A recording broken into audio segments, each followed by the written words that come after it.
What's this? The National Weather Service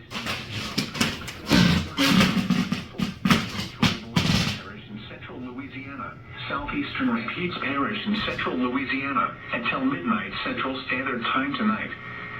At 8:57 p.m. Central Standard Time, local law enforcement reported thunderstorms producing heavy rain resulting in water over roadways in north central Avoyelles Parish. Between 3 and 5 inches of rain have fallen. Additional rainfall amounts of 1 to 3 inches are possible in the warned area. Flash flooding is already occurring.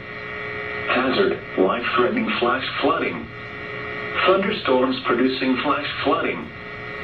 Source, law enforcement reported. Impact, life-threatening flash flooding of creeks and streams, urban areas, highways, streets, and underpasses. Some locations that will experience flash flooding include Marksville, Moorville, Cheneville, Effie, Bordelandville, Montcharent, Lecomte, Hesmer, Bruyolette, Centerpoint, Ruby, Echo, Poland, DeVille, Lake Ophelia National Wildlife Refuge, and Hamburg. Turn around, don't drown when encountering flooded roads. Most flood deaths occur in vehicles. Be especially cautious at night when it is harder to recognize the dangers of flooding. Please report observed flooding to local emergency services or law enforcement and request they pass this information to the National Weather Service when you can do so safely.